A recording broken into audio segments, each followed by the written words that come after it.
My name is Andrew Kreesis, and welcome to the next installment of Nielsen IQ's Founder Series. This video series will dive into the many facets of launching a CPG brand, from perfecting the formulation to securing a meeting with retailers, from getting on a retailer's shelf to scaling the business. Each episode will shine a light on the challenges and successes of startup CPG brands. Joining me today to share her story as a CPG founder is Shibani Baluja, founder of Lil Gourmets. Welcome, Shibani. Hi, Andrew. It's nice to see you. Awesome to see you again after our founders pitch slam. Yes. So I know we're gonna have a great conversation today, but before we dive in, for those who don't know you, let's just have you kick off with an intro. Who are you? What's the origin of your brand?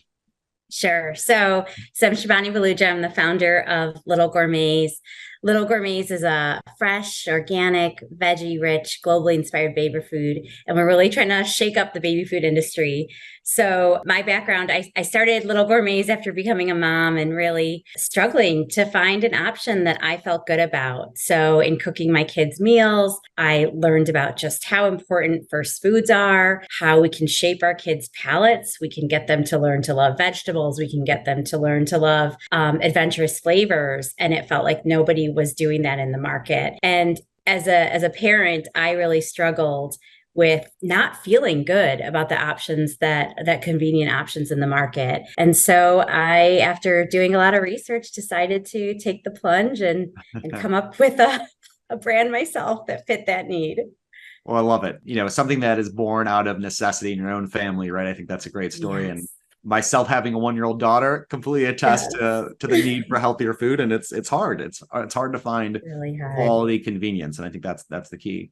So obviously you're a parent, you're going through the motions. There's a lot going on when you're parents. It's not like you have a lot of time on the side to launch a brand. But how did you know what steps to take? Like what were those initial steps and how did you go about them? Yeah. So I like to say I never really wanted to be an entrepreneur. I actually liked my job, but Yeah. there were so many things in my life that kind of led me here. And it felt like launching Lil Gourmets and really helping to improve food for our kids felt like it was kind of my passion and my purpose coinciding and hitting each other. So what I did at first was really wanted to validate that there was a need in the market. And so my background, I was at Big Food, I was at Kraft Yep. Foods, I was in M&A. So, studying industries, looking for white space, looking for where growth was coming or maybe declines were imminent was part of my role. And so I started looking at baby food and I studied the market. I looked at what all the competition was doing.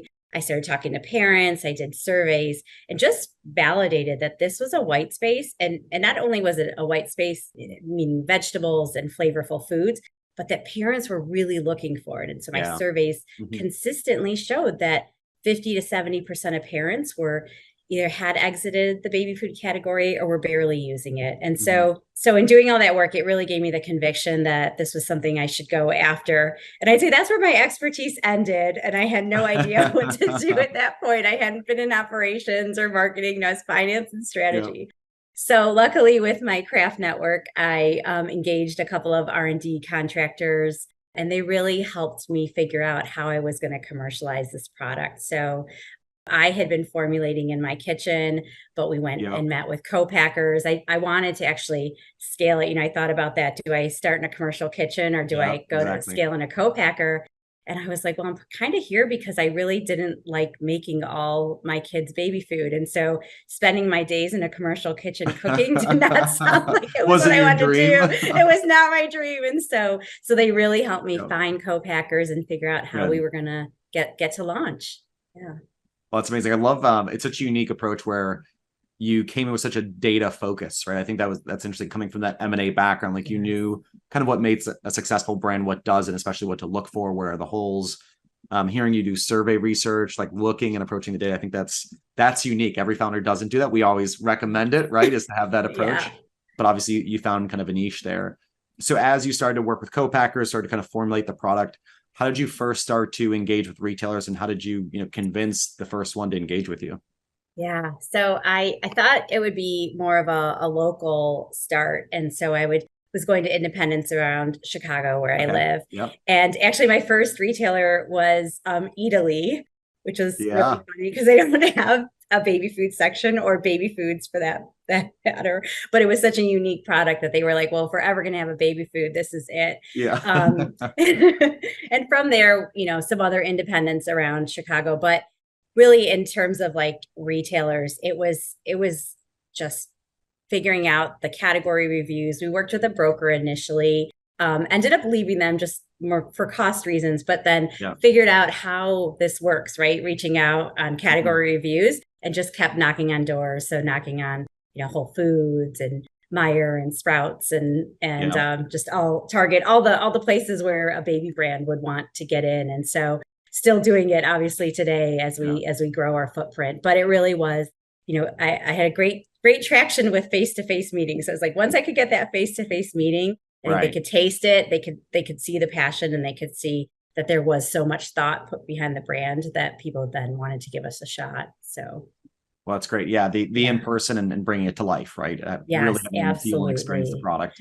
Yeah, and I think we always had so much data in our presentations too, to show the need, to show where the market was, and really powerfully show them there had been a lot of new entrants in baby food, but the category had been declining. So it wasn't that there was any innovation that was bringing these parents, these 50% of parents into the category, and we were a brand that could do that. Yeah, that's amazing. So the category was static and declining, right? And so you saw the potential to disrupt, which clearly is now underway. Absolutely. Yes. Now, as you started to build that case to the retailers and kind of, you mentioned some big names like Whole Foods, Sprouts, et cetera. What were your biggest challenges? Like, what was your biggest hurdle in building this brand, getting it into retail? Yeah. And it still is today is we're building a category. And so, when I was at Kraft, we'd always say, never launch a product that no one knows they're looking for. And even if they are, they don't know where to find it. And I feel like with Little Gourmets, we've done both those things. So, so I think as parents, we thought about baby food as a stage to almost get out of, right? There's, I think, generally low expectations, but it's like what I started to see and the impact that fresh and veggie focused cooking had on my kids, it made me see that it was possible to do so much better.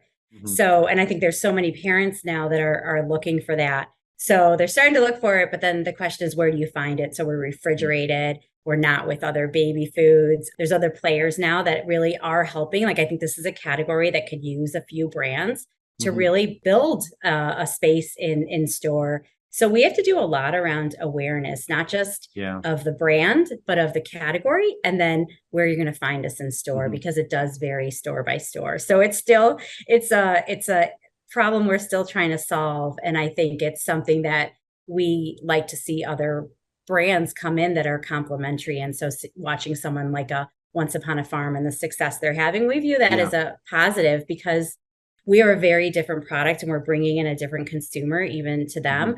But the placement can be the same because we're both refrigerated baby foods. Yeah, I love that. And I think it's a broader push, right, to fresh. And I think that's been happening across multiple categories. Absolutely. Can you share, what are some of the ways that you tell that story with data or insights or surveys? Like, how have you built that story from a data standpoint? Yeah. So part of it is what we talked about with like just what parents are looking for and how those current brands aren't filling that need. I think there's a few brands that now are more vegetable focused, but when we started there was 95% of it was fruit first. And so building that veggie, then I think the consumer today is looking for more fresh. So we've done, again, more surveys. And then what I loved was what came out of you guys with the Bases results, which we're using to completely rebrand and almost Little Gourmets 2.0.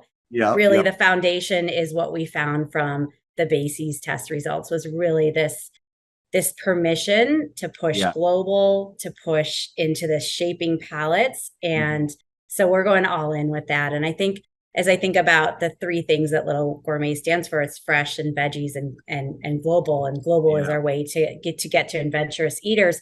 But we don't really push that in our messaging as much. And the Bases results, the Bases results said that is just such a decision maker for parents that we're doing it. We have to highlight it. So I we've been love that. using the data that we've gotten out of being part of the Nielsen Founder Series in every presentation that we've Good. done Well, that's since, good to hear. and then in the whole reframing of the brand. So it's really exciting. Like coming from Kraft and then being a small brand, I Right, and not definitely having was access to missing that. data. Yep. Yes. Well, that's the good news. So Small brands can have access. Now, exactly. tell us a little about, as a vision. So obviously you're on the cusp of launching and repackaging. When you look out Little Gourmets, 5 years from now, what do you see? Like where are you going to take the brand? Yeah, I think we can take the brand almost anywhere that veggies and flavor can travel. So we are all about getting nutritious snacks that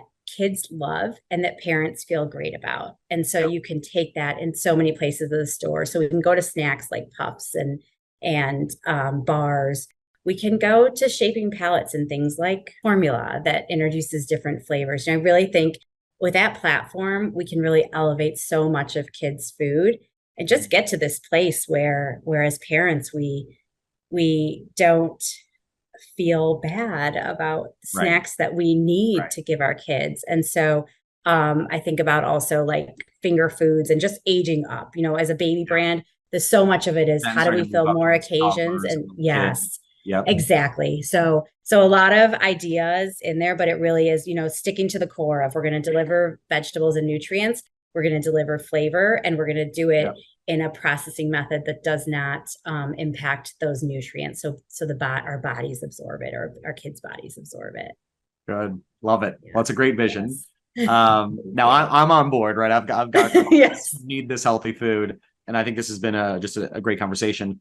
For other founders, other people who are listening to this, other executives, what advice do you have? What's one thing you want to leave them with? Someone who might be listening to this podcast. Yeah, I think really understand your differentiation. There's so Yeah. many brands launching today. Like really understand where you're fitting a need. How are you going to bring consumers in, right? Not just be a me too, but bring growth to the category that you're entering.